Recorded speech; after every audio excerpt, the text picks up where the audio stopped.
In this video, we are going to learn about how abbreviations in Fish Shell really work. So, abbreviations is a feature which helps you, in a way, abbreviate a long command. And when you are working on the CLI for a long time, any kind of abbreviation or shortcut can really speed up what you want to do with a computer, right? So, here what we are going to do is we are going to launch a multipass shell, and in this case the shell is called bioinfo CLI. I'll just enable it, and now we are inside the shell. I have already downloaded the fish shell here. These are the three commands. Yeah, these are not very complicated. You can just find them by download instructions on fish shell website. And multipass is basically a system for creating short-lived or maybe practice playgrounds, the way we are going to consider in these videos. If you already have fish shell on your machine, it could be Mac, Linux, then basically you can do the same on your machine. But that's kind of your main environment. So maybe it's a good idea to practice things first in a multipass virtual machine, which is just Ubuntu. And then you can, when you have practiced, when you are sure that you are not going to break things and you're ready to include this in your own normal environment, then you can do. Let's move on to the abbreviations command. And if I type fish, first of all, I would have to enable the fish shell. This is not my login shell right now.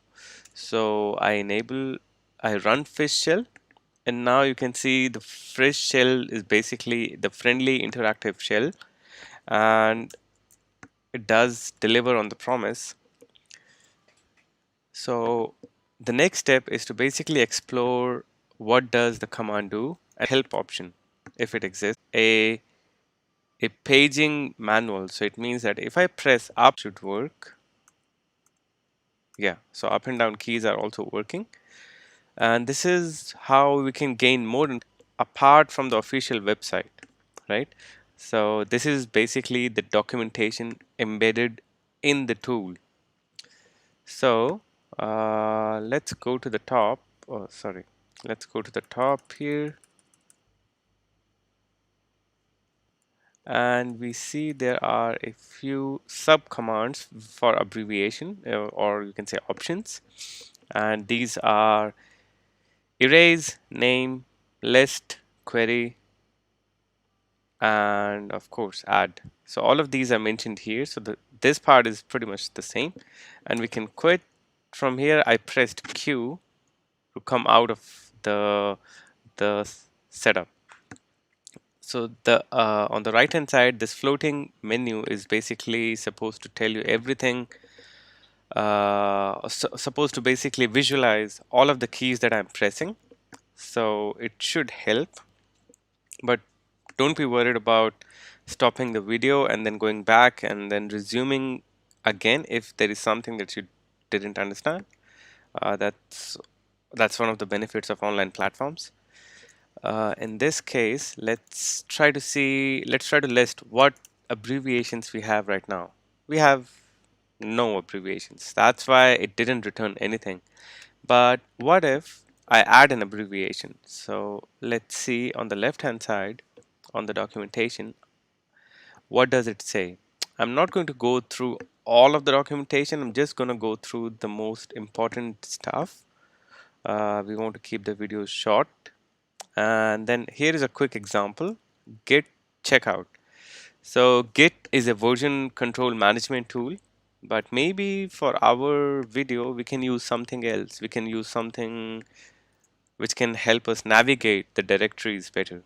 For example, let's see what we have here. We don't have anything. Let's create folders, and let's create nested folders. That is what this -p or -p will do. It will by default, if I try to create folder A, A, oh sorry, A, folder B, folder C, it will complain. It will not create those because these are nested one inside another, right? So if we want to force make dir to create nested directories, we have to use -p or -p.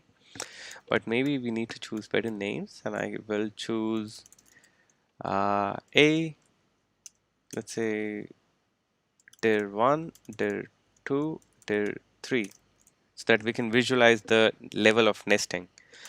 Uh, -p, and if we type ls again, we should be able to see the dir command or dir folder. Let's see what's inside the dir. So here I'm gonna use the folder name as an argument to ls. And I will do ls dir1, dir2. Okay, so if I want to quickly see what is the structure of folder, right? So I can also try using the tree command if it is there. So fish is telling me that this is red. It means that it is not there. So I would have to install it. So let's install tree command quickly. Sudo apt install tree. And yeah, it should be here. Perfect. So if I do tree with dir1 now, it should tell me this is the structure of folders, right?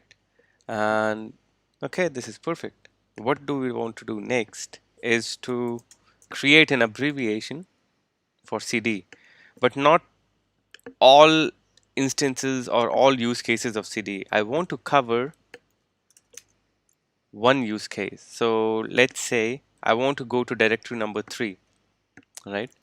I can do 2 and dir 3, and I press tab to autocomplete.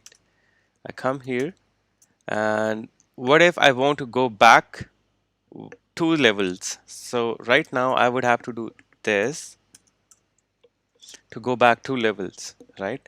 To confirm what happens, I can just press enter and we can see that we are in the first directory, right? If I do tree command here, it will show that there are only 2 folders underneath. There is dir2 and dir3.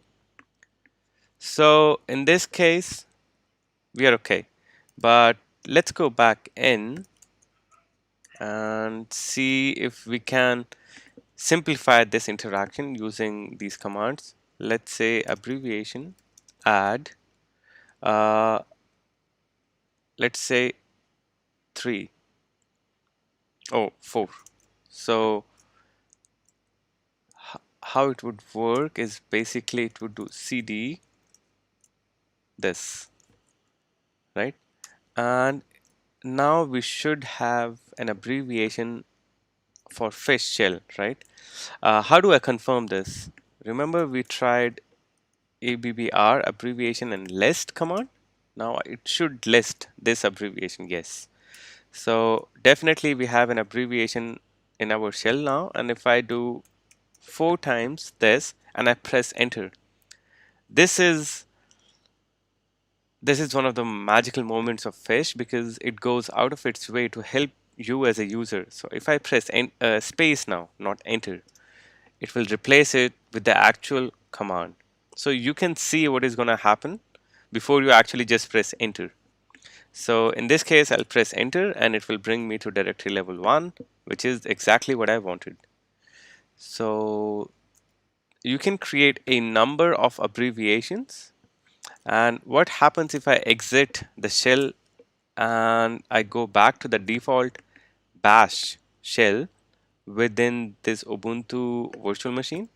If I enter fish again, I start another session of fish, interactive session of fish, and let's see if we have the same abbreviation still.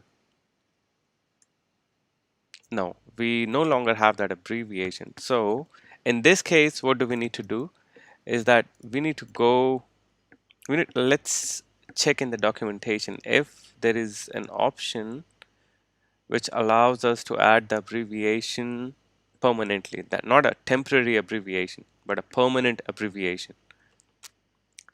If I say not here, maybe we can just ask fish how it would work. I say add, and let's say help now. What would happen?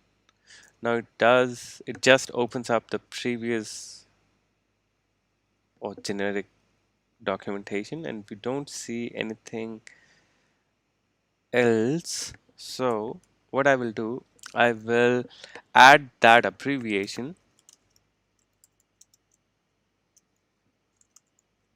to our configuration file, right? And okay, so how can I do that? Let's see if we have Vim. We have Vim here. Perfect. What else do we have? Do we have Nano? Yes, we have Nano. Okay, so we will exit using Nano. Let's use Nano for this video. Later on, we can talk about Vim and other editors. So what I will do is I will go inside the configuration folder, and then I say fish.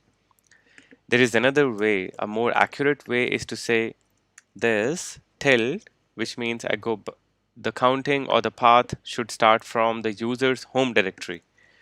And then I say config and fish, and there should be no, let's just go inside this directory first. And let's do an ls. We see there already are a bunch of folders and files. What is of interest to us is conf.t. So we are going to go inside conf.t, and we are going to create a file called abbr.fish. Okay, so if I type this, it opens up a text editor which I can use to write that command which we just copied earlier. So if I do Control U, no, it does not paste. Okay, because I did not cut or copy anything within Nano.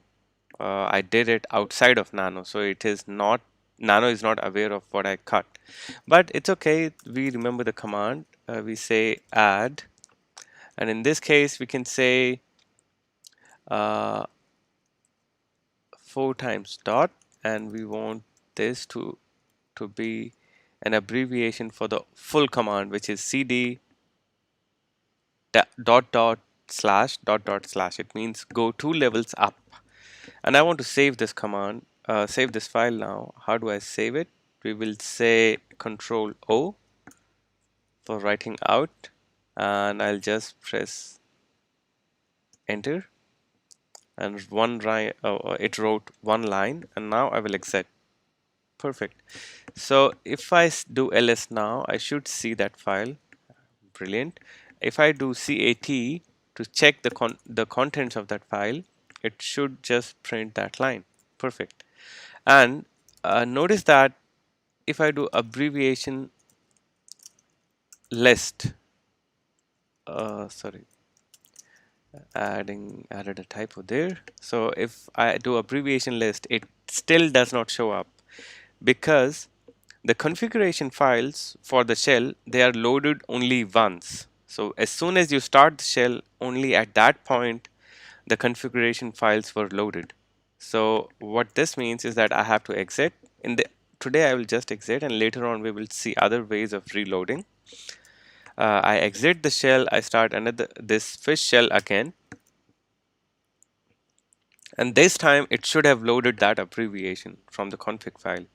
And now I will do abbreviation list, and now we can see the abbreviation is there. So let's see if this works. I will go inside all of these dir 1, 2, 3, and I want to go jump directly to dir 1 or first level of directory. So I type dot 4 times, I press space, and I press enter, and it lands me on the first directory. So this was a very short introduction to abbreviations. I encourage you to create your own abbreviations. First of all, try those abbreviations out as a temporary abbreviation, and then when you are sure, you can add that abbreviation to a configuration file. So we can always cover more about abbreviations, etc. But for now, since this video is going to be short, I think this is enough. But if you have any questions,